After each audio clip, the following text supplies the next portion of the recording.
Hello दोस्तों, कैसे हैं आप लोग। आशा करते हैं स्वस्थ होंगे। मैं भी स्वस्थ हूँ। दोस्तों, पिछले वीडियो में हम लोग वैदिक सभ्यता के ऋग्वैदिक काल का अध्ययन किए थे और उसके बारे में जो महत्वपूर्ण तथ्य थे एग्जाम के दृष्टिकोण से उसको हम लोग देखे थे। तो इस वीडियो में हम बात करेंगे उत्तर वैदिक काल के दूसरे भाग, जिसको हम लोग दो भागों में बांट कर पढ़ते हैं। पहले भाग में ऋग्वैदिक काल, जिसका काल था 1500 से 1000 ईसा पूर्व। वही दूसरा पार्ट जो उत्तर वैदिक काल का है, दूसरे चरण, उस दूसरे चरण को 1000 से 600 ईसा पूर्व की अवधि में इसे मानते हैं, यानी 600 ईसा पूर्व की अवधि तक इसको पढ़ते हैं। तो दोस्तों, आज हम बात करेंगे इसके भौगोलिक स्थिति के बारे में कि ये कहाँ से कहाँ तक थे और इनका विस्तार कैसे कैसे हुआ था उत्तर वैदिक काल में, और उत्तर वैदिक काल में ऋग्वैदिक काल के बाद उत्तर वैदिक काल में कैसे इनकी आर्थिक स्थिति कैसी हो गई, राजनीतिक स्थिति कैसे हो गई, धार्मिक सामाजिक स्थिति कैसे हो गई और धार्मिक स्थिति में क्या परिवर्तन आया। मतलब ऋग्वैदिक काल से उत्तर वैदिक काल जाते जाते इनमें क्या क्या परिवर्तन आया उसके बारे में जानेंगे। और इससे महत्वपूर्ण जो महत्वपूर्ण चीजें, मतलब जो महत्वपूर्ण तथ्य हैं एग्जाम में पूछने के दृष्टिकोण से उसी पर चर्चा करेंगे। तो दोस्तों, पहले बात करते हैं कि उत्तर वैदिक काल में जो इसका विस्तार कैसे हुआ और कहां से कहां तक ये लोग गए। तो इस काल की जो जानकारी है, जिसका साक्ष्य मतलब हमें मिलती है, वो मिलती है सबसे ज्यादा वेदों से। वेद में कौन? यजुर्वेद, सामवेद, अथर्ववेद तथा ब्राह्मण ग्रंथ, उपनिषद एवं आर्णक, इन सभी से हमें इसकी जानकारी मिलती है। तथा चित्रित धूसर जो मृदभांड होते थे, मृदभांड का मतलब होता है कि लकड़ी का नहीं, मिट्टी का बर्तन, कि जो मिट्टी के बर्तन होते थे उसे मृदभांड कहते थे। वो कई अलग अलग कलरों में, मतलब अलग अलग रंगों में ये मृदभांड बनाए जाते थे। तो उससे भी हमें इस वैदिक काल के, उत्तर वैदिक काल की जानकारी मिलती है। तो इस काल में आर्यों का जो मुख्य केंद्र था वो मध्य देश था, जो सरस्वती से लेकर के गंगा यमुना दोआब तक फैला हुआ था। अर्थात आप कह सकते हैं कि ये लोग उत्तर वैदिक काल में पूर्व दिशा की ओर प्रसारित होते हैं तथा 600 ईसा पूर्व के आसपास ये कौशल, विदेह एवं अंग राज्यों में समाहित हो जाते हैं। तथा इसके बाद इनके धर्म, दर्शन, नीति, आचार विचार तथा मत, विश्वास आदि का भी इनमें प्रधान रूपरेखा तैयार हो जाती है। तो अब बात करते हैं हम इसके आर्थिक स्थिति के बाद कि ये इनकी आर्थिक स्थिति कैसी थी, मतलब ऋग्वैदिक काल के बाद क्या परिवर्तन आया और इसकी आर्थिक स्थिति कैसी हो गई। तो दोस्तों, इसकी आर्थिक स्थिति की बात करें तो पहले जो ऋग्वैदिक काल में कृषि आधारित थी पशुपालन आधारित थी, वो आकर के अब कृषि आधारित हो गई। क्यों? क्योंकि हुआ ये कि लोहे का 1000 ईसा पूर्व में लोहे का खोज होता है। लोहा की खोज होने के बाद क्या हुआ कि ये पहले तो ये लोग कांसा और तांबे का उपयोग करते थे। तो उससे जो उपकरण बनाए जाते थे, जो औजार बनाए जाते थे, वो उससे पेड़ों की कटाई नहीं कर पाते थे या कुछ भी जुताई बुनाई, मतलब जो जुताई वगैरह खेतों की जुताई नहीं कर पाते थे। क्यों? क्योंकि वो लोग नरम होते थे, उससे वो पेड़ पौधे नहीं काट सकते थे। आपको पता होगा, हमने बताया था कि ऋग्वैदिक काल में ये लोग, इनका मुख्य पेशा शिकार वगैरह था, शिकार करके अपना जीवन यापन करते थे, थोड़ा बहुत तो अनाज उपजाते थे। लेकिन जब लोहे की खोज हुई तो उन्होंने क्या किया, बहुत सारे पेड़ों को काट कर इन्होंने खेत बनाया और उन्हीं खेतों में इन्होंने खेती करना स्टार्ट कर दिया। ऐसे ऐसे उपकरण बनाए, हल बनाए, जो मिट्टी को गहराई तक उसको जोत सके और उसमें अच्छे से बुआई हो सके, वो बीजों का उसमें अच्छा से अंकुरण हो सके। इसके बाद क्या हुआ कि ये कृषि के क्षेत्र में एक बूम सा आ गया, मतलब एक क्रांति उत्पन्न हो गई और बहुत ज्यादा सरप्लस अनाज उत्पन्न होने लगा। पहले क्या था कि जो अनाज उपजाते थे जैसे कि जौ वगैरह उपजाते थे, वो नॉर्मल, मतलब जो आवश्यकता होती थी उतना ही उपजाते थे बस खाने के लिए। लेकिन बाद में जब ये क्रांति आई, जब लोहे के औजार उत्पन्न हो गए, एक से एक औजार उत्पन्न कर लिए, पेड़ों को काट कर बहुत सारा खेत बना लिए, इधर बंगाल तक, वहां तक काट करके एकदम मतलब पूरा इधर गंगा के क्षेत्र में जितने भी थे किनारे किनारे दोआबों में, वो सारे जंगलों को काट दिए कुल्हाड़ी वगैरह से और काट करके खेत बना लिए, वहां पर खेती करना स्टार्ट कर दिए। तो हुआ क्या कि ये अनाज में इनकी वृद्धि हो गई, सरप्लस, मतलब अधिशेष जो कह सकते हैं कि मतलब अनाज खाने के अतिरिक्त बहुत सारा अनाज बचने लगा। तो बचने के बाद क्या करते थे कि जो बच जाते थे अनाज, जिसे ये लोग विनिमय करते थे, मतलब बेचते थे और किसी वस्तु से वो आदान प्रदान कर लेते थे। तो यहाँ से इनकी आर्थिक स्थिति स्टार्ट हो जाती है।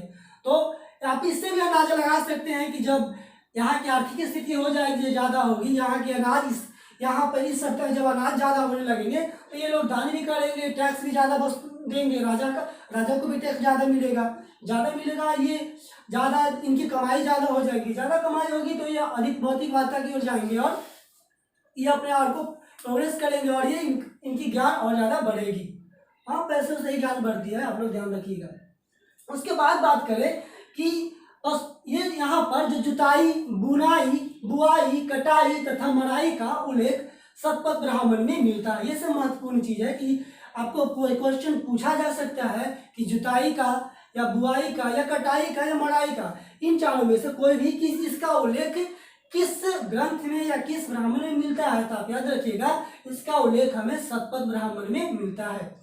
आप जानते ही हो कि जुताई क्या होता है, बुआई क्या होता है, नहीं जानते तो बता देता हूँ। जब खेतों को पहली बार हाथ से जोता जाता है उसको जुताई बोलते हैं, और जो बुआई है उसमें जोतने के बाद जब बीज डाला जाता है उसे बुआई बोलते हैं। जब फसल बड़े हो जाते हैं उसको काट कर लोग अपने खलिहान में लाते हैं, उसे कटाई बोलते हैं। तथा मड़ाई, जब उसे काट कर खलिहान में लाते हैं और उसको उससे अनाज उत्पन्न करते हैं, अनाज निकालते हैं, वो मड़ाई का काम कहलाता है। तो इन सभी का उल्लेख हमें शतपथ ब्राह्मण में देखने को मिलता है, यानी उसका उल्लेख उसमें मिलता है। फिर बात करें कि लोहे के जो उपकरण का उपयोग हुआ था उस लोहे को इस उत्तर वैदिक काल में श्याम अयस्क तथा कृष्ण अयस्क के नाम से जाना जाता था। वही बात करें कि कृषि से संबंधित जो लोहे के उपकरण प्राप्त हुए थे, उसका साक्ष्य हमें सर्वप्रथम अतरंजी खेड़ा से प्राप्त हुआ था। उसके बाद बात करें कि यहाँ उसके बाद क्या हुआ कि आर्थिक स्थिति में इनकी जनसंख्या में वृद्धि हो गई। जनसंख्या में वृद्धि का अनुमान आप ऐसे भी लगा सकते हैं कि जब लोग खेती पशुपालन से खेती में आए तो खेती में आपको पता होगा कि बहुत सारे लोगों की जरूरत पड़ती है।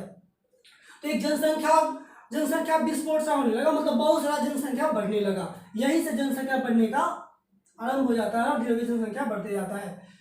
वही बात करें अब इसके मृदभांडों के बारे में बताया था कि मृदभांड जो होते हैं वो मिट्टी के बर्तन होते हैं। मिट्टी के बर्तन होते हैं, मृदभांड होते हैं, वो 4 प्रकार के होते थे। इसका उल्लेख हमें मिलता है। ये 4 प्रकार के कौन होते थे? पहले प्रकार में ये काले और लाल रंग के मिश्रित मृदभांड होते थे। वही दूसरे नंबर पर काले रंग के मृदभांड होते थे। वही तीसरे नंबर बात करें तो ये चित्रित धूसर मृदभांड होते थे। वही, और इसके बाद ये चौथे नंबर बात करें तो लाल मृदभांड, मतलब बर्तन जो मिट्टी के बर्तन होते थे वो लाल रंग के होते थे। इसमें मिट्टी के बर्तन पे चित्र वगैरह किया जाता था तो उसे चित्रित मृदभांड बोलते थे। वही काले रंग की, जब मिट्टी पर काले रंग का, मिट्टी के बर्तन पे काले रंग का लेप चढ़ा देते थे तो उसे काले रंग के मृदभांड बोलते थे। वही काले और लाल रंग दोनों को मिश्रित करके जब मिट्टी के बर्तन को बनाए जाते थे तो उसे हम लोग काले और लाल रंग के मिश्रित मृदभांड कहते थे। बात करें कुछ शब्दों की तो इसमें कुछ महत्वपूर्ण शब्द जैसे कि श्रेष्ठिन। तो श्रेष्ठिन का अर्थ क्या होता है? श्रेष्ठिन का अर्थ होता है श्रेणी का प्रधान व्यापारी। आपको ये ब्राह्मण ग्रंथ में इसका उल्लेख मिलता है। इसकी माप की इकाई की बात करें कि इस समय इसकी माप की इकाई क्या थी, तो माप की जो इकाई थी वो निष्क, शतमान, पाद तथा कृष्ण, ये सब माप की इकाई थी। तथा रतिका एवं गुंजा भी ये भी मापने का इकाई था। बात करें कि यहाँ जो मुद्रा का प्रचलन था लेकिन सिक्का नहीं था। उस समय सिक्का का उपयोग नहीं किया जाता था। वही ये लोग समुद्र का, मतलब इन आर्यों को उत्तर वैदिक काल में आर्यों को समुद्र का भी ज्ञान हो गया था। उनको पता हो गया था कि उत्तर पूरब से लेकर के पश्चिमी तक का समुद्री विस्तार कैसा है, और उन्होंने समुद्र से अपने आर्थिक गतिविधियों को प्रारंभ किया और ये लोग समुद्र के रास्ते भी व्यापार करना स्टार्ट कर दिए थे उस समय। यानी समुद्र का ज्ञान इनको हो चुका था। याद रखिएगा, अगर पूछे कि क्या उत्तर वैदिक काल में आर्यों को समुद्र का ज्ञान हो चुका था? हाँ, बिल्कुल हो चुका था। इन्होंने समुद्र से यात्रा प्रारंभ कर दी, वहां से व्यापार करना प्रारंभ कर दिए थे। उसके बाद बात करें कि लोहे के अतिरिक्त ये लोग किस किस धातु को जानते थे, तो ये लोग लोहा के अतिरिक्त चांदी, तांबा, टीन, शीशा, ये सब से भी ये लोग परिचित थे। बात करें यहाँ कौन कौन से उद्योग थे, तो उद्योगों की बात करें तो शिल्प उद्योग, धातु शिल्प उद्योग। धातु शिल्प मतलब कह सकते हैं कि जब धातु को, लोहे को गला करके उसे नए नए जब उपकरण बनाया जाए, उससे नए नए बर्तन या कुछ भी जो सामान बनाया जाए, उसका उद्योग इन्होंने प्रारंभ कर दिया। वो बहुत ज़्यादा प्रमुख उद्योग हो गया था। मतलब जब लोहा की खोज हुई तो इन्होंने बहुत से शिल्पकार्य स्टार्ट कर दिए लोहे को गला करके। वहीं वस्त्र निर्माण में भी ये प्रमुख उद्योग हो गया था। तो वस्त्र जो बनाते थे वो सूती, वो कपास का नहीं बनाते थे, क्योंकि उस समय कपास का उत्पत्ति नहीं हुआ था। कपास के बारे में ये लोग जानते नहीं थे और कपास की खेती ये लोग नहीं करते थे। तो वस्त्र बनाते किस चीज से थे, तो जो वस्त्र बनाते थे वो ऊन से बनाते थे। पता ही होगा कि भेड़ वगैरह पालते थे तो उनसे जो ऊन प्राप्त होता था उससे ये लोग वस्त्र बनाते थे। वही चमड़े का वस्त्र बनाते थे। वही सन एक कुछ होता है, उससे भी वस्त्र बनाया करते थे। और ये लोग हेलमेट बनाना भी सीख गए थे। जो युद्ध वगैरह में हेलमेट जो पहनते नहीं थे राजा महाराजा, वो हेलमेट भी इन्होंने बनाना सीख लिया था। बात करते हैं इसके ऋण की व्यवस्था, किस समय ऋण का व्यवस्था कैसा था। तो इस समय 3 प्रकार का ऋण प्रचलन में था। कौन कौन, तो पहला जो था पितृ ऋण, दूसरा ऋषि ऋण एवं तीसरा देव ऋण। तो पितृ ऋण जो होता था उसमें क्या था कि जब संतान उत्पन्न करते थे मनुष्य, तो संतान उत्पन्न करके इस ऋण से छुटकारा पा लेते थे। मतलब जब संतान की उत्पत्ति करते थे तो वो इस ऋण से मुक्त हो जाते थे। वही ऋषि ऋण की बात करें तो जब पुत्र को कोई पिता अपने शिक्षित कर देता था, उसे शिक्षा ग्रहण करवाता था, और शिक्षा ग्रहण करने के बाद वो पिता ऋषि ऋण से मुक्त हो जाता था। वही तीसरे नंबर ऋण की बात करें जो देव ऋण है, इस ऋण में जब कोई मनुष्य धार्मिक अनुष्ठान या यज्ञ करवाता था तो इस ऋण से मुक्त हो जाता था। वो देव ऋण से वो मुक्त हो जाता था। तो आपको इसमें बताया कि 3 प्रकार के ऋण थे। कौन कौन, पितृ ऋण, ऋषि ऋण, देव ऋण। ये 3 ऋण इन पे आर्यों पे था। वो कैसे कैसे मुक्त होते थे हमने उसकी अभी चर्चा की है। और भी चीजें हैं, बहुत सी चीजें दिए हुए हैं, लेकिन ज्यादा आपको गहराई तो कितना जानने की जरूरत है नहीं। आपको पीटी निकालना है, ज्यादा ज्ञान भी बेकार हो जाता है, कंफ्यूज हो जाएगा। इतना ही याद रखिए जो पूछा जाता है। अगर कोई चीज छूट गया हो तो मैं कोशिश करूंगा कि उसे जब सेट मरवाऊंगा तो उसे मैं उसमें ले आऊंगा। बहुत सी चीजें कुछ याद रहती है, कुछ नहीं भी रहती है। तो चलिए अब बात करते हैं हम इसके राजनीतिक स्थिति के बारे में कि इस समय आर्यों का, उत्तर वैदिक काल में आर्यों की राजनीतिक स्थिति कैसी थी, और जो ऋग्वैदिक काल से उत्तर वैदिक काल आते आते इनकी राजनीतिक स्थिति में क्या परिवर्तन आए। तो वो जो राजनीतिक स्थिति थी, मतलब जो राजनीतिक व्यवस्था था, वो ऋग्वैदिक काल में पहले कबीले के रूप में थे। मतलब पहले एक कबीला के रूप में रहते थे और कबीले का एक राजा होता था जिसे गोप कहा जाता था। उसके बाद क्या हुआ कि ये कबीलों की जगह एक प्रदेश, मतलब बड़े बड़े क्षेत्र में ये लोग शासन करने लगे। और उस शासन में मतलब कह सकते हैं कि बहुत सारे क्षेत्रीय राज्यों का उदय होता है और इस पे राजा शासन करना स्टार्ट कर देता है। तो इस समय व्यवस्था की बात करें कि कौन सी शासन व्यवस्था थी, तो ये राजतंत्रात्मक शासन व्यवस्था थी और राजा बहुत मजबूत हो गया था।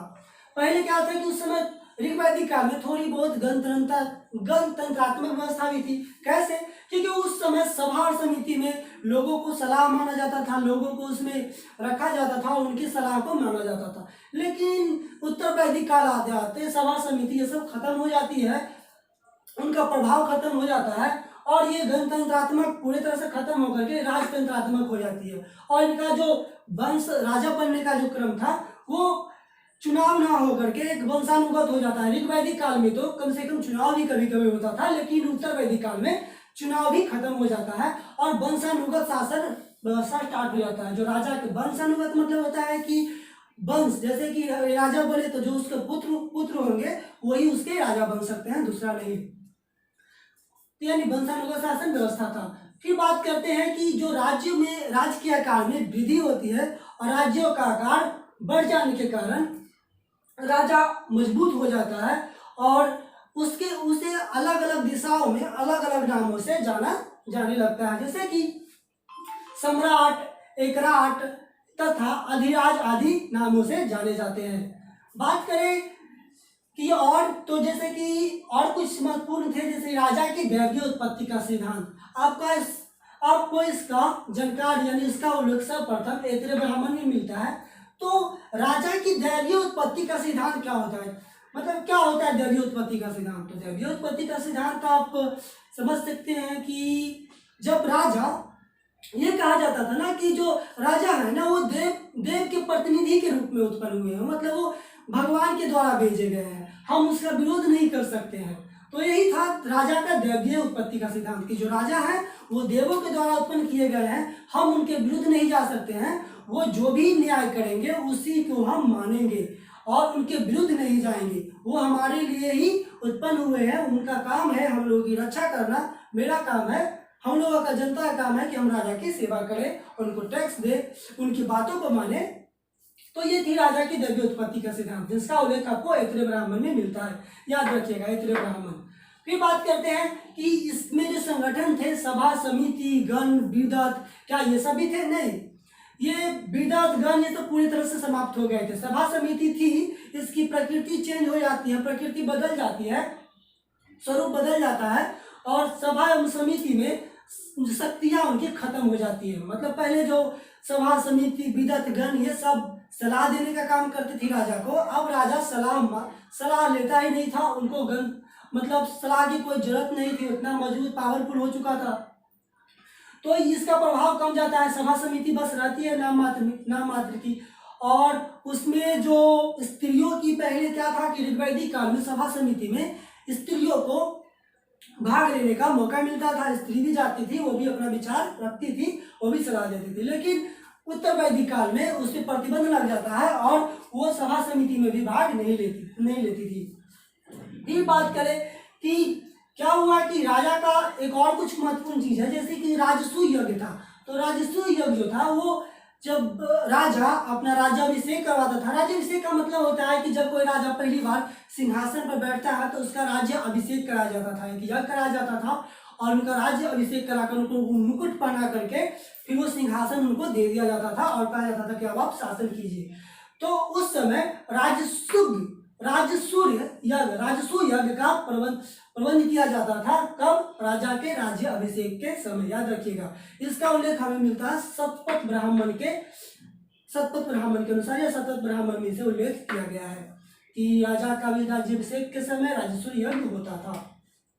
वही बात करें तो उत्तर वैदिक काल में राज्य के जो उच्च अधिकारी होते थे उसे क्या बोला जाता था? रत्नी बोला जाता था। इसका उल्लेख हमें यजुर्वेद में मिलता है। और जो रत्नी होते हैं ना, रत्नी होते थे ना, कहीं कहीं आपको मिलेगा कि 17 रत्नी होते थे, वही कहीं कोई कुछ बोलता है, कोई बुक में लिखा होता है कि ये 12 प्रकार के रत्नी होते थे। तो हम 12 प्रकार की रत्नी, अगर 17 रत्नी आए तो वो भी देख लीजिएगा कौन कौन होते हैं, मुझे नहीं पता, लेकिन 12 रत्नी मुझे पता है। और ये 12 प्रकार के रत्नी का विवरण शतपथ ब्राह्मण में मिलता है। तो जो 12 रत्नी थे वो थे सूत। तो जो सूत होते थे ना वो राजा के सारथी होते थे। सारथी मतलब क्या, समझते ही होंगे, अगर नहीं समझते हैं तो जान लीजिए कि जो सारथी होते थे ना, वो राजा पीछे रथ पे बैठता था, रथ तो देखे ही होंगे, राजा पीछे रथ पे बैठता था और आगे जो आदमी रथ चलाता था उसे सारथी बोला करते थे। आप महाभारत में देखे होंगे कि कृष्ण अर्जुन का सारथी बनते हैं, तो वही जो सूत होता था उत्तर वैदिक काल में वो राजा का सारथी होता था। ग्रामणी की बात करें तो जो गांव के मुखिया होते थे उसे ग्रामणी कहे जाते थे, ये दूसरे नंबर के रत्नी थे। वही भागदूत की बात करें तो जो भागदूत रत्नी था वो कर संग्रह करता था, मतलब जो टैक्स वगैरह था उसका संग्रह करता था, उसे जमा करता था। वही अच्छा बाप की बात करें तो जो अच्छा बाप था वो पासे के खेल में, जब पासा राजा मनोरंजन के लिए पासा खेलते थे तो उसमें राजा का सहयोग करते थे, उसे अच्छा बाप कहा जाता था। छत्ता की बात करें तो जो छता होते थे वो प्रतिहारी होते थे। तो प्रतिहारी क्या होता था मुझे ध्यान में नहीं आ रहा है, प्रतिहारी शायद हंसाने वाला होते थे कि राजा को हंसाते थे, या कुछ और होते थे कि द्वारपाल होते थे, मुझे ध्यान में नहीं आ रहा है, वो सब आप देख लीजिएगा। प्रतिहारी या तो द्वारपाल होंगे या राजा को जो हंसाने हास्यपद मनोरंजन के लिए ये लोग रखते थे। तो छता को प्रतिहारी कहा जाता था, यानी प्रतिहारी को छता कहा जाता था। ये भी एक रत्नी थी, छता भी एक रत्नी था। गोवी कर्तन की बात करें तो जो गोवी कर्तन था वो क्या था, ये जंगल विभाग का प्रधान था। कोई पुरोहित की बात करे नहीं, ये पालागल की बात करे तो पालागल थे वो विदूषक थे। विदूषक शायद ये विदूषक था वो था हंसाने वाला, मतलब राज्य को हंसा नहीं, विदूषक जो था ना वो राजा को सूचना देने का काम करते थे। जब कोई उनके द्वार में या उनके महल में पहुंचता था तो राजा उसे सूचना देते थे कि महाराज वो आपसे मिलना चाहते हैं या वो पधार रहे हैं, तो इसे शायद विदूषक कहा जाता था। कोई मासी की बात करें तो जो मासी थी वो मुख्य रानी होती थी, मुख्य रानी को मासी कहा जाता था। पुरोहित की बात करें तो जो धार्मिक कर्मकांड या धार्मिक कृत्य करते थे उसे पुरोहित बोलते थे। युवराज, युवराज तो पता ही होगा कि राजा के जो पुत्र होते थे उसे युवराज बोलते थे, वो भी एक रत्नी में आते थे। सेनानी, सेनानी जो होते थे वो सेना के सेनापति होते थे और ये भी रत्नी की गिनती में आते थे। संग्रह, संग्रहिता, जो संग्रहिता होते थे वो कोषाध्यक्ष थे, मतलब कोष का अध्यक्ष थे। जो भी पैसा संग्रह करके रखा जाता था टैक्स वसूल करके, उसका वो अध्यक्ष होते थे, संग्रहिता, कोषाध्यक्ष। तो ये थे 12 रत्नी जिसका चर्चा आपको सतत ब्राह्मण में मिलता है। अब बात करते हैं इस समय की राजनीतिक स्थिति की, मतलब सॉरी राजनीतिक स्थिति में न्याय की स्थिति की, कि उत्तर वैदिक काल में न्याय का स्थिति कैसा था, न्यायिक व्यवस्था कैसा था। तो न्यायिक व्यवस्था की बात करें तो जो न्याय का जो सर्वोच्च अधिकारी होते थे वो राजा होते थे। राजा ही जो न्याय देते थे वो सर्वमान्य होता था, मतलब राजा सर्वोपरि होता था, उनका जो न्याय पर कर दिए वही सर्वोपरि है। वही बात करें ब्राह्मणों की तो ब्राह्मणों के लिए कुछ ज्यादा ही छूट था, उन लोगों को मृत्यु दंड नहीं दिया जाता था। मतलब जब राजा न्याय करते थे तो कोई ब्राह्मण अगर कोई अपराध कर दे तो उनको मृत्यु दंड, मतलब उनको जान से मारने का आदेश नहीं दिया जाता था। फिर बात करें इसमें कर व्यवस्था कैसा था, तो कर व्यवस्था बलि कर जो पहले ऋग्वैदिक काल में था, इस काल में भी बलि कर था। लेकिन पहले क्या था, ऋग्वैदिक काल में बलि कर, बलि नामक जो कर था वो स्वेच्छाधारी था, मतलब जनता स्वेच्छा के अनुसार राजा को कर देते थे, मन होता था तो देते थे, नहीं तो नहीं देते थे। लेकिन इसमें नियमित कर दिया गया कि आपको कर देना ही होगा। कितना, 1/16वां भाग, एक मतलब बलि कर जो था वो नियमित कर दिया गया 1/16वां भाग। तो ये देख लिया मैंने कर व्यवस्था की। और बात करते हैं कि ऐतरेय ब्राह्मण में एक शासन प्रणाली का उल्लेख मिलता है। तो उस समय जो शासन प्रणाली थी वो इस टाइप की थी। क्या मैं इसे मिटा सकता हूँ? मैं मिटाता हूँ, आप लोग स्क्रीनशॉट ले लीजिएगा। तो मैं उसे यहाँ बता देता हूँ कि कैसी ऐतरेय ब्राह्मण में किस टाइप की शासन व्यवस्था स्टार्ट की गई थी, मतलब उसका उल्लेख किया गया था।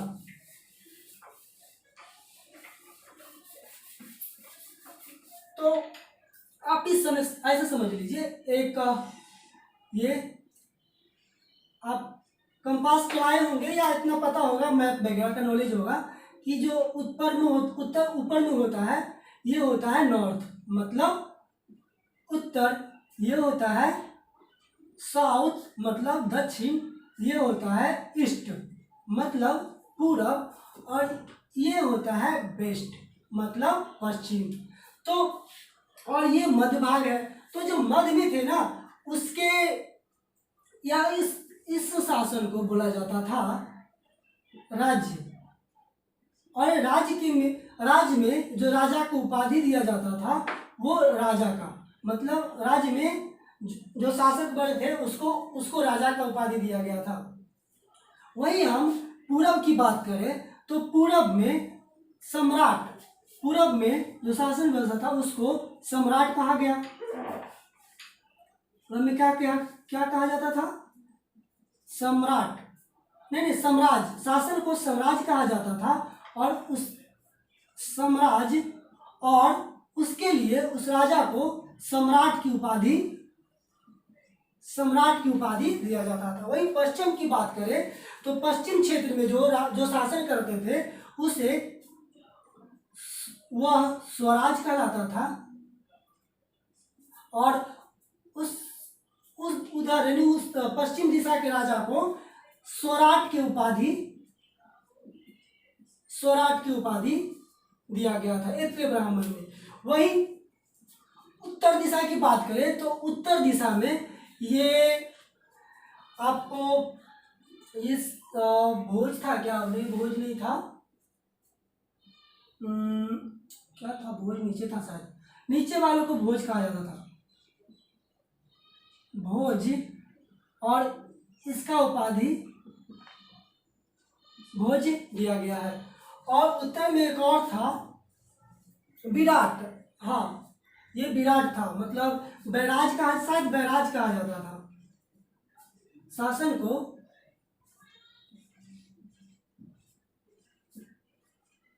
बैराज कहा जाता था। और इसमें राजा का उपाधि विराट की उपाधि दिया गया था। तो इसकी जानकारी हमें किससे मिलती है, ऐतिरेय ब्राह्मण से। इसे आप याद रखिएगा, बहुत इजी वे में है। एक मैप में मैंने समझा दिया कि इधर ऊपर में नॉर्थ है मतलब उत्तर, नीचे में साउथ, इधर पूरब मतलब ईस्ट, और इधर वेस्ट। तो जो पूरब में थे वो साम्राज्य कहलाते थे, और उसमें राजा को सम्राट की उपाधि दिया गया था। वही पश्चिम की बात करें तो पश्चिम में वहाँ का शासन स्वराज कहलाता था, और उसमें राजा की उपाधि स्वराट दिया गया था। वहीं ऊपर बात करें उत्तर में, तो उत्तर में जो शासन था वो बैराज कहलाता था, और वहाँ के राजा को विराट की उपाधि दी गई थी। वहीं नीचे दक्षिण की बात करें तो दक्षिण में शासन भोज कहलाता था, और उसमें राजा को भोज की उपाधि दिया गया था। तो दोस्तों, ये थी महत्वपूर्ण राजनीतिक स्थिति, मतलब आर्यों की, उत्तर वैदिक काल में आर्यों की राजनीतिक स्थिति। एग्जाम में यही सब पूछे जाते हैं। तो अब बात करेंगे इसके बाद सामाजिक स्थिति के बारे में। दोस्तों, अब बात करते हैं हम इसके सामाजिक स्थिति की, कि उत्तर वैदिक काल में ऋग्वैदिक काल की अपेक्षा इसकी सामाजिक स्थिति कैसी थी। मतलब ऋग्वैदिक काल से उत्तर वैदिक काल आते आते इनके सामाजिक स्थिति में मतलब क्या क्या परिवर्तन आया, समाज में क्या परिवर्तन आया, उस पर चर्चा करते हैं, उसके बारे में जानते हैं। तो जो सामाजिक स्थिति थी वो वर्णधारी सामाजिक व्यवस्था था। उसमें भी ऋग्वैदिक काल में भी वो वर्णधारित शासन व्यवस्था थी। उसमें भी वर्णधारित समाज था, मतलब उसमें भी वर्ण थे। कौन कौन, वो ये जो पहला ये ब्राह्मण था, दूसरा क्षत्रिय, वैश्य तथा शूद्र, ये इसमें भी चार थे। और जो चारों थे ना, ऋग्वैदिक काल में पहले जो थे वो कर्म के आधारित वर्ण व्यवस्था था, लेकिन जब उत्तर वैदिक काल आते आते ये लोग जातीय आधारित हो गए, मतलब जात के आधार पर इनका वर्ण का विभाजन होने लगा। पहले क्या था, ये अगर कोई बढ़ई का काम करता था तो वो मैया, कोई शूद्र का काम करता था तो शूद्र कहलाता था, कोई ब्राह्मण पुरोहित का काम करता था या धार्मिक कर्मकांड कराता था तो ब्राह्मण की श्रेणी में आता था। लेकिन अब क्या हो गया, अब अगर कोई ब्राह्मण परिवार में पैदा लेता है तो वो ब्राह्मण कहलाएगा, शुद्ध परिवार के यहाँ पैदा लेता है तो शूद्र कहलाएगा, वही वैश्य के यहाँ पैदा लेता है तो वैश्य कहलाएगा। तो मतलब कर्म आधारित से होकर के वो जन्म आधारित वर्ण व्यवस्था हो जाती है उत्तर वैदिक काल आते आते। उसके बाद बात करें कि इनको जो धार्मिक श्रेणियों का जो उदय हुआ वो अनुवांशिक व्यापार के रूप में हुआ। मतलब जो धार्मिक श्रेणियां थी पंडितों की, मतलब ब्राह्मणों की, वो अनुवांशिक व्यापार, मतलब जो भी कोई व्यापार करते थे तो वो अनुवांशिक होता था। अनुवांशिक समझते होंगे कि अगर कोई पिता कर रहा है उसका व्यापार तो वही व्यापार वो उसका पुत्र भी करेगा। जैसे कोई किसान खेती कर रहा है तो उसका अगला बेटा भी वो खेती का काम ही करेगा, वो शूद्र का ही काम करेगा। कोई शूद्र का काम कर रहा है तो बेटा भी शूद्र का काम करेगा। और कोई व्यापार में कोई ये ढलाई का काम करता है या कोई बुनाई का काम करता है तो उसका जो आने वाला वंश होगा, पुत्र, वो भी उसी का काम करेगा। तो जो व्यापार था वो अनुवांशिक व्यापार हो जाता है इस समाज में। और जो इस काल में जो चार वर्ण थे, ब्राह्मण, क्षत्रिय, वैश्य तथा शूद्र, वो उन चारों में से तीन जो ब्राह्मण, क्षत्रिय तथा वैश्य थे उन्हें द्विज कहा जाता था। और इन तीनों यानी द्विज को उपनयन संस्कार का अधिकारी कहा जाता था। उपनयन संस्कार समझते होंगे आप। उपनयन संस्कार होता है 16 श्रृंगार, मतलब 16 संस्कारों की चर्चा इसमें की गई है, लेकिन अभी हम उसकी चर्चा आगे करेंगे। लेकिन पहले कर लेते हैं उपनयन संस्कार। तो उपनयन संस्कार क्या होता है?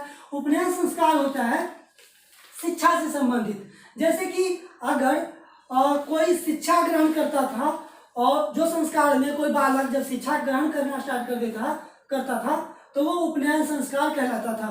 तो जो शिक्षण का कार्य, शिक्षण का जो अधिकारी होते थे वो ब्राह्मण, क्षत्रिय तथा वैश्य होते थे। यानी शिक्षा जो करते थे, ग्रहण भी करते थे, तो इन्हीं तीनों वर्ण वाले लोग करते थे, और उनके अधिकारी भी यही तीनों होते थे, और इनको द्विज कहा जाता था। वही बात करें शूद्र को, तो शूद्र को उपनयन संस्कार का अधिकारी नहीं रखा गया और इनको अपात्र तथा आधारहीन कहा जाने लगा और उनको अपात्र और आधारहीन माना जाने लगा। यहीं से कह सकते हैं कि उत्तर वैदिक काल से ही मतलब समाज में वर्ण यानी जातीयता फैल जाती है और एक समाज का डिस्क्रिमिनेशन स्टार्ट हो जाता है। यही से लोग छूत अछूत का सिलसिला यहाँ से शुरू हो जाता है। वही तो ये याद रखिएगा कि शूद्र थे वो उपनयन संस्कार के अधिकारी नहीं होते थे। अगर एग्जाम में यहाँ है कि क्या शूद्र उपनयन संस्कार के अधिकारी होते थे, नहीं, ये लोग शिक्षा से दूर थे, इनको पात्र तथा आधारहीन रखा गया। आगे बात करते हैं करों की। तो जो वैश्य थे वो सिर्फ जो कर थे वो सिर्फ वैश्य चुकाते थे। वैश्य लोग ही मतलब 4 वर्णों में जो वैश्य थे वही कर चुकाते थे। बाकी ब्राह्मण नहीं, बाकी नहीं, ये दोनों ब्राह्मण और क्षत्रिय ये लोग उस कर को वसूलते थे। और वही जो शूद्र होते थे वो तीनों को कौन 4 वर्णों में 3 जो वर्ण थे शूद्र के अलावा ब्राह्मण, क्षत्रिय तथा वैश्य, उन तीनों की सेवा करते थे। जो शूद्र थे वो क्या करते थे, वर्ण ये ब्राह्मण, क्षत्रिय और वैश्य की सेवा करते थे। इनका काम यही रह गया था। और बहुत दिनों तक ये सिलसिला, मुझे याद है कि हमारे यहाँ भी जो क्षुद्र जाति के लोग थे, शूद्र थे, वो हमारे यहाँ घर पे आते थे और हम काम करते थे। जैसे कि कोई धोबी आकर के कपड़ा ले जाता था, ये लोग बदले में अनाज ले जाते थे, ये सब काम मतलब उनका अलग अलग काम था। और भी नीचे तबके के लोग थे जो अपना अपना काम करते थे। तो ये व्यवस्था यहीं से स्टार्ट हो जाती है।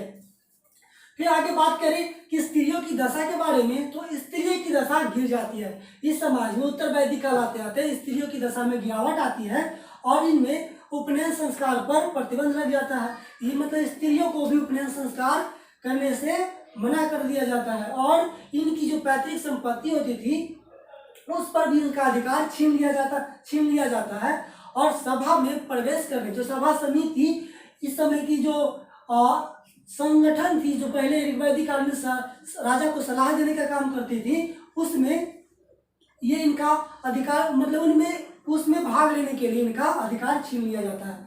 मतलब स्त्रियों की दशा उत्तर वैदिक काल में गिर जाती है, ये ध्यान रखिएगा। उसके बाद बात करते हैं तो सतपथ ब्राह्मण में कुछ विदुषी महिलाओं का उल्लेख किया गया है जो एग्जाम में पूछे जाते हैं, जैसे कि गार्गी, गंधर्व, गृहीता, मैत्रेयी, वेदवती, कास्कृतनी, आवाला इत्यादि। ये सब और भी 2-3 नाम है, आवाला वगैरह, उन सब का वर्णन सतपथ ब्राह्मण में मिलता है। तो ये विदुषी महिला क्या होता है, क्या जानते हैं? नहीं तो नहीं जानते हैं तो जान लीजिए। जो विदुषी महिलाएं होती थी वो महिलाएं होती थी जो शिक्षा ग्रहण करती थी, मतलब जो विद्वान होती थी, पुरोहितों के जो पुत्रियां होती थी ना, वो विदुषी महिलाएं कहलाती थी। जो शिक्षा वगैरह ग्रहण करती थी वो पंडित होती थी उनकी, तो उनको विदुषी महिला कहा जाता था। तो याद रखिएगा विदुषी महिलाओं का उल्लेख किया गया सतपथ ब्राह्मण में। और ये कुछ विदुषी महिलाओं का नाम है गार्गी, गंधर्व, गृहीता, मैत्रेयी, वेदवती, कास्कृतनी तथा आवाला इत्यादि। इनको याद रखिएगा। इनमें कुछ महत्वपूर्ण शब्द हैं जो एग्जाम में पूछे जाते हैं कि कृपण। तो कृपण क्या होता है? कृपण होती है वो पुत्री को कृपण कहा गया है उत्तर वैदिक काल में, और इसका जो उल्लेख है वो ऐत्रेय ब्राह्मण में मिलता है। इसकी बात करें सामाजिक स्थिति में कि यहाँ पितृसत्तात्मक था या मातृसत्तात्मक, तो उत्तर वैदिक काल में भी समाज पितृसत्तात्मक था, ऋग्वैदिक काल में पितृसत्तात्मक था। लेकिन इस काल में क्या था कि पितृसत्तात्मक समाज आती है और महिलाओं को कुछ अधिकार रहता है और बाकी ये खत्म हो जाती है। तो ज़्यादा अधिकार महिलाओं को नहीं रहता है, लेकिन जो पिता ही मुख्य होते हैं, मुखिया होते हैं, और पितृसत्तात्मक समाज इस काल में भी रहती है। वर्ण इसमें कुछ 4 आश्रमों का भी वर्णन किया गया है, जैसे कि आप ये ब्रह्मचर्य, गृहस्थ, वानप्रस्थ तथा संन्यास। ये चारों जो आश्रम है इनका सर्वप्रथम उल्लेख आपको जवालोपनिषद याद रखिएगा, जवालोपनिषद, इनमें इन चारों आश्रमों की चर्चा की गई है। तो इन आश्रम समझते होंगे ना कि जहाँ पे गुरु शिक्षा देते थे ना, उसे आश्रम कहा जाता था। पहले जो गुरु होते थे वो वहीं पे शिष्य जाते थे और वहीं पे रह करके शिक्षा ग्रहण करते थे, तो उन्हें आश्रम कहा जाता था। तो उसी में ब्रह्मचर्य, गृहस्थ, वानप्रस्थ तथा संन्यास आश्रमों की चर्चा की गई है। तो जो जो ब्रह्मचर्य आश्रम होते थे, उसमें जब कोई बच्चा या कोई शिशु, मनुष्य कर लीजिए कि जब जन्म से लेकर के 25 वर्ष तक उस आश्रम में शिक्षा ग्रहण करता था तो उसे ब्रह्मचर्य आश्रम कहा जाता था। और वो जो करते थे ना, किस लिए, वो शैक्षणिक उपलब्धियां एवं बौद्धिक विकास हेतु ये ब्रह्मचर्य को प्राप्ति करते थे। वहीं दूसरी आश्रम की बात करें जो गृहस्थ है, तो गृहस्थ में क्या होता था कि जो 25 से लेकर के 50 वर्ष तक, यानी 25 वर्ष से 50 वर्ष तक जो इस आश्रम में रहते थे और शिक्षा ग्रहण करते थे, वह शिक्षा जो सामाजिक विकास हेतु या धर्म, अर्थ या काम की प्राप्ति हेतु जो शिक्षा ग्रहण करते थे, उन्हें गृहस्थ आश्रम कहा जाता था। वही वानप्रस्थ की बात करें तो जो वानप्रस्थ आश्रम था वो 50 वर्ष से लेकर के 75 वर्ष तक का होता था। और ये जो वानप्रस्थ आश्रम था वो आध्यात्मिक उत्कर्ष के लिए किया जाता था। वहीं चौथे नंबर की बात करें जो सन्यासी आश्रम था, सन्यास आश्रम, वो 75 से लेकर के 100 वर्ष तक किया जाता था। और उसमें लोग मोक्ष की प्राप्ति के लिए ये सन्यास आश्रम करते थे। और भी कुछ महत्वपूर्ण तथ्य हैं जानने लायक कि इस काल में आर्यों को ये बाघ, मछली, नमक आदि की भी जानकारी प्राप्त हो जाती है। तो ये थी महत्वपूर्ण उत्तर वैदिक काल के सामाजिक स्थिति के बारे में। अब बात करते हैं हम इसके धार्मिक स्थिति के बारे में कि ऋग्वैदिक काल में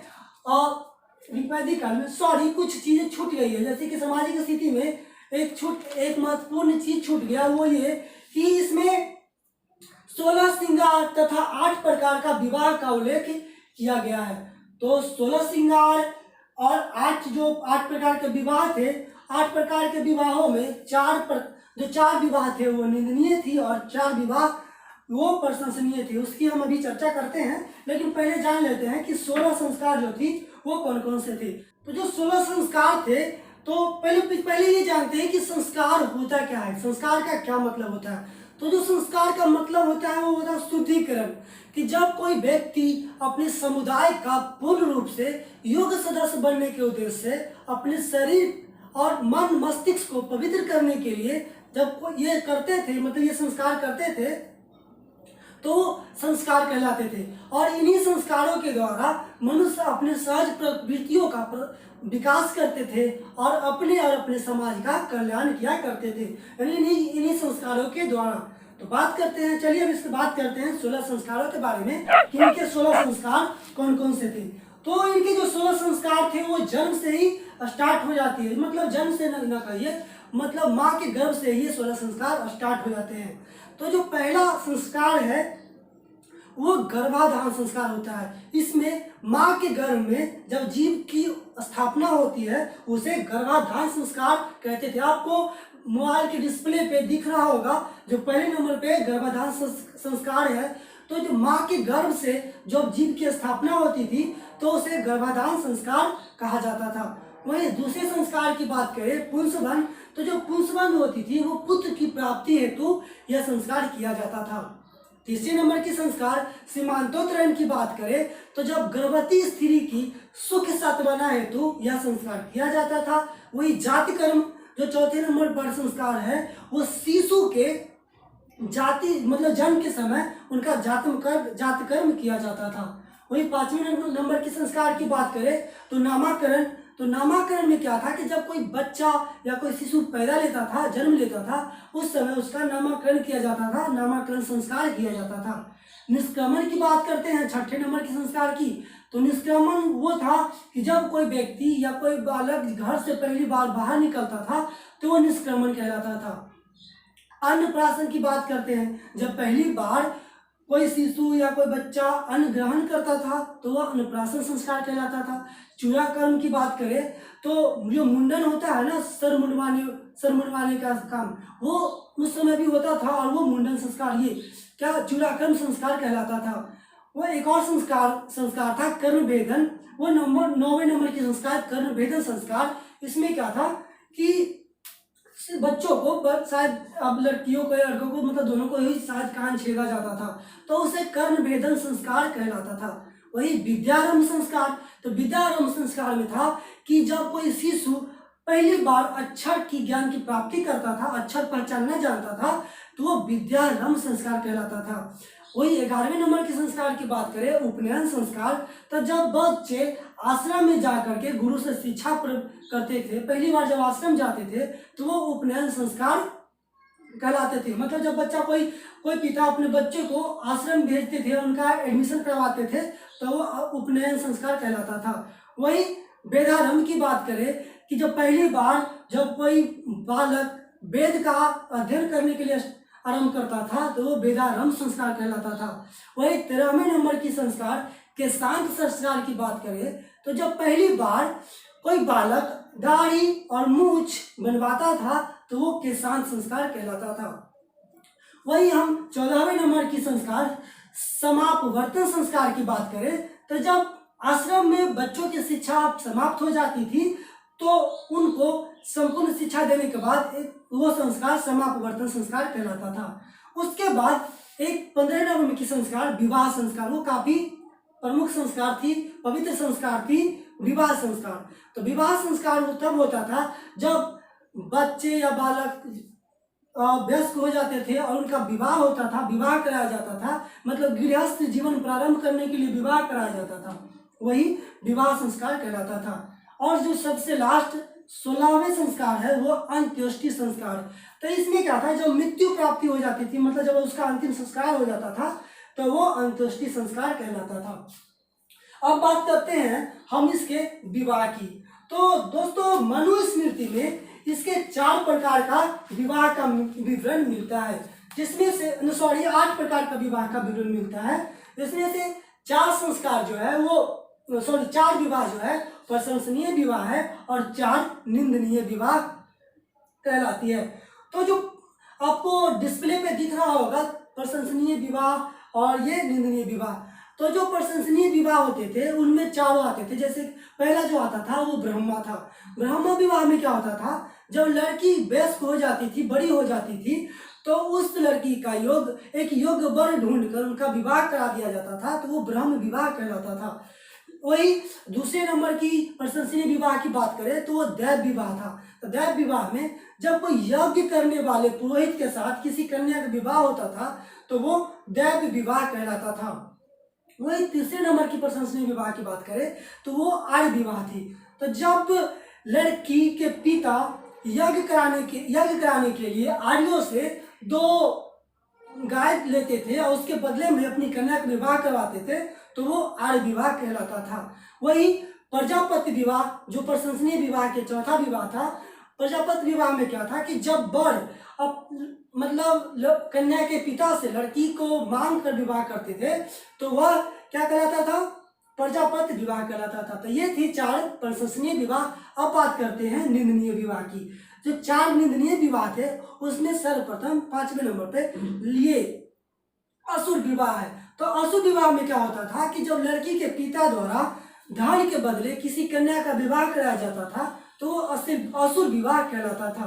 वही गंधर्व विवाह की बात करें कि जब लड़का लड़की एक दूसरे से प्रेम करते थे और प्रेम में वशीभूत होकर के जब दोनों शादी करते थे तो वह गंधर्व विवाह कहलाता था। वही पैशाच विवाह की बात करें तो जो पैशाच विवाह था कि जब कोई सोई हुई कन्या के साथ सहवास कर उसके साथ विवाह कर लेता था तो वो पैशाच विवाह कहलाता था।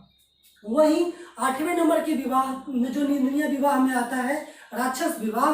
तो वो उसमें क्या था कि जो बलपूर्वक किसी कन्या के साथ छीन करके उससे विवाह कर लेते थे तो वो विवाह राक्षस विवाह कहलाता था।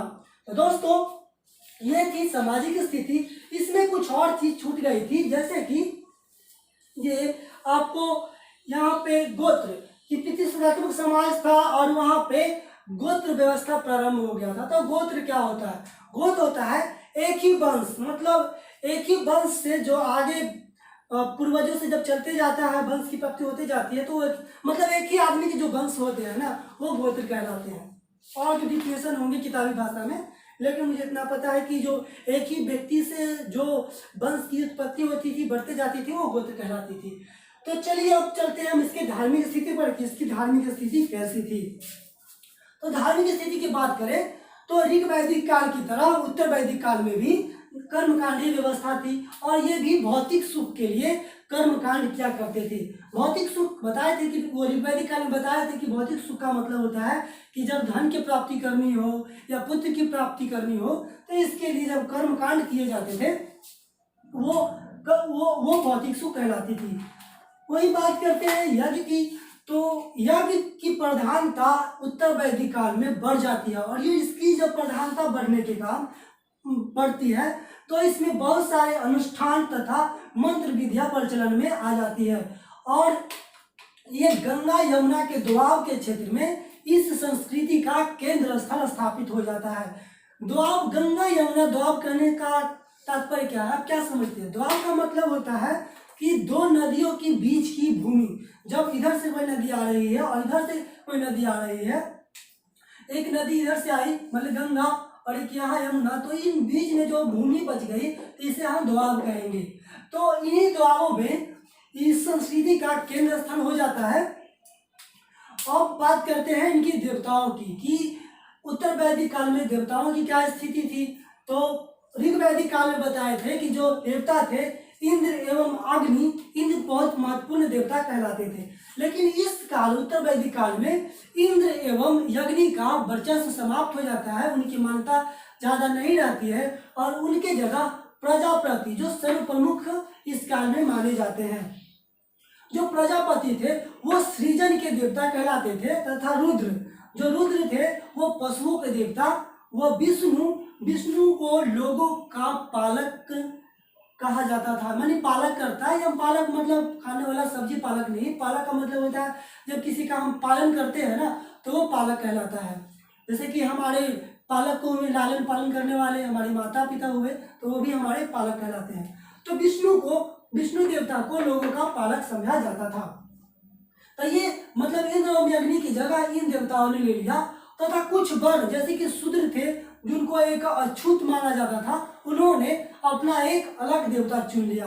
वो पहले पूषण देवता को अपना देवता मानने लगे। तो पूषण क्या था? ऋग्वैदिक काल में पूषण जो थे वो पशुओं के देवता थे, लेकिन उत्तर वैदिक काल में पूषण क्या हो जाते हैं कि वो पशुओं के देवता से अब वो क्या शूद्रों के देवता बन जाते हैं। यानी उत्तर वैदिक काल में जो पूषण है वो कौन थे? शूद्रों के देवता हो गए थे। याद रखिएगा, ऋग्वैदिक काल में पूषण पशुओं के देवता और उत्तर वैदिक काल में पूषण शूद्रों के देवता। कंफ्यूज मत होइएगा। तो बात करते हैं आगे कि इसी काल में हमें दो महाकाव्यों की रचना का उल्लेख मिलता है। कौन कौन? जो पहला महाकाव्य है महाभारत, जिसका पुराना नाम है जय संहिता, तथा दूसरा जो महाकाव्य है रामायण, इसकी रचना का उल्लेख हमें इस काल में मिलती है, यानी उत्तर वैदिक काल में ही मिलती है। मूर्ति पूजा की बात करें तो उत्तर वैदिक काल में मूर्ति पूजा का आरंभ हो चुका था तथा वेद, जो 4 वेद थे, यजुर्वेद, अथर्ववेद, सामवेद और ऋग्वेद, सबसे प्रथम तो ऋग्वेद है, तो उन चारों के अपने अलग अलग पुरोहित हो गए थे। जैसे कि ऋग्वेद के पुरोहित कौन थे? होत्री, मतलब जो ऋग्वेद को ही ऋचाओं को पढ़ते थे उसे होत्री कहा जाता था। मतलब ये पुरोहित अलग हो गए। वही सामवेद की बात करें तो सामवेद गाने वाला वेद था और उनके जो गान करता थे, जो गा के सुनाते थे, उसे हम लोग उगदाता कहते थे। मतलब इसके अलग पुरोहित हो गए, मतलब सभी वेदों के अलग अलग पुरोहित थे। यजुर्वेद की बात करें तो यजुर्वेद के पुरोहित अर्धवायु कहलाते थे। वहीं अथर्ववेद की बात करें तो अथर्ववेद के पुरोहित ब्रह्मा कहलाने लगे थे। मतलब सभी के अलग अलग पुरोहित हो गए थे उत्तर वैदिक काल में। बात करते हैं षड दर्शनों की, तो षड दर्शन में साख्य, योग, न्याय, वैशेषिक, मीमांसा और वेदांत, इन दर्शनों का, इन षड दर्शनों का भी हमें उल्लेख उत्तर वैदिक काल में मिलता है। जब तथा इसमें इसी उत्तर वैदिक काल में बहुदेववाद, मतलब बहुदेवताओं को मानने वाला तथा वासुदेव संप्रदाय का उदय भी होता है। उत्तर वैदिक काल में बहुदेववाद तथा वासुदेव संप्रदाय को मानने वाले की उत्पत्ति हो जाती है। वही मीमांसा की बात करें तो मीमांसा को पूर्व मीमांसा तथा वेदांत को उत्तर मीमांसा कहा जाने लगा था। तो कुछ दर्शन है जिनके बारे में आपको एग्जाम में काफी पूछे जाते हैं, तो उसे भी आप ध्यान में रखिएगा। मैं अभी उसकी चर्चा करने वाला हूँ। तो जो दर्शन थे, प्रथम दर्शन की बात करें तो जो चार्वाक का दर्शन है, तो चार्वाक के दर्शन के जो प्रवर्तक थे वो चार्वाक थे। वहीं बात करते हैं हम योग दर्शन की, तो योग दर्शन के प्रवर्तक कौन थे? तो योग दर्शन के प्रवर्तक थे पतंजलि। एक और दर्शन थी जो महत्वपूर्ण है, शाक्य दर्शन। तो शाक्य दर्शन के प्रवर्तक कपिल कहलाते हैं। वही न्याय दर्शन की बात करें तो न्याय दर्शन के प्रवर्तक गौतम थे।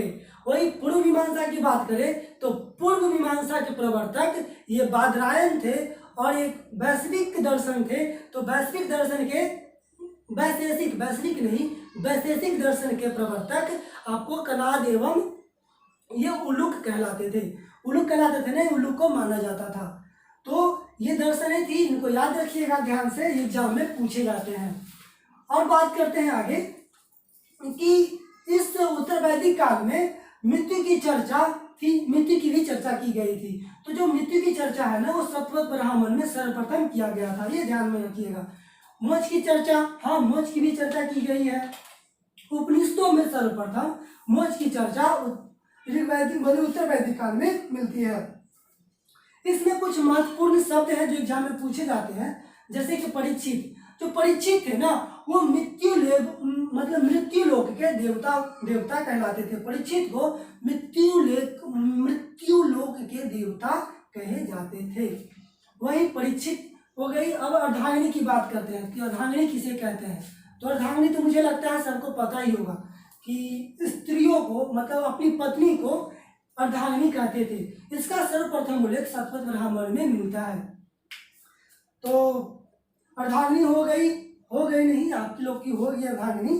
तो ध्यान रखिएगा कि स्त्रियों को अर्धांगिनी कहा जाता है। सर्वप्रथम सतवत ब्राह्मण में इसकी चर्चा मिलती है। यज्ञों एवं कर्मकांडों की बात करें तो इस समय उत्तर वैदिक काल में जो यज्ञ और कर्मकांड होते थे उसका निंदा किया गया। किसमें? उपनिषद में। ध्यान रखिएगा कि उपनिषद में यज्ञ एवं कर्मकांडों की निंदा किया गया है। किसमें? उपनिषदों में। वही बात करें कि 3 आश्रमों का, जो हम 4 आश्रमों की चर्चा किए थे, कौन कौन? ब्रह्मचर्य, गृहस्थ, वानप्रस्थ तथा संन्यास। तो उनमें से जो प्रथम 3 थे, ब्रह्मचर्य, वानप्रस्थ और गृहस्थ, इन तीनों की चर्चा हमें ये छांदोग्य उपनिषद में मिलती है। वही बाद में आकर के 4 आश्रम का चर्चा मिलता है, लेकिन सर्वप्रथम 3 आश्रम थे उनकी चर्चा ही उल्लेख किया गया है।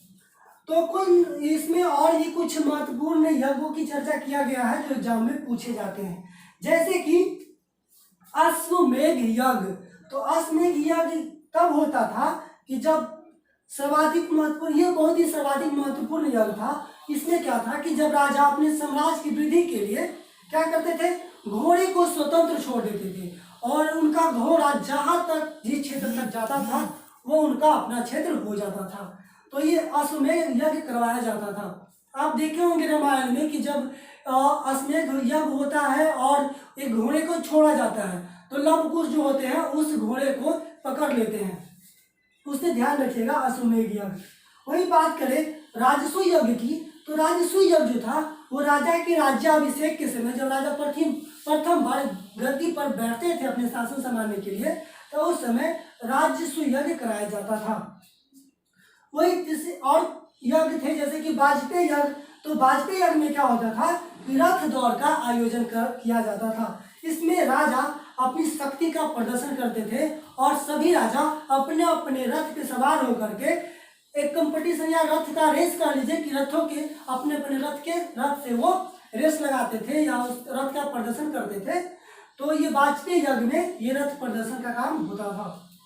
वही अग्निहोत्रम यज्ञ की बात करें कि तो ये यज्ञ पापों के क्षय और स्वर्ग प्राप्ति के लिए, कि जो लोग पाप करते थे अपने उस पापों को प्रायश्चित करने के लिए ये लोग ये अग्निहोत्रम यज्ञ कराया करते थे। वही श्रोत्रामणि यज्ञ की बात करें तो पशु एवं सूरा की आहुति देते थे। सूरा मतलब शायद शराब होता है, तो पशु की बलि या सूरा चढ़ा करके और जो यज्ञ किया जाता था वो ये श्रोत्रामणि यज्ञ कहलाता था।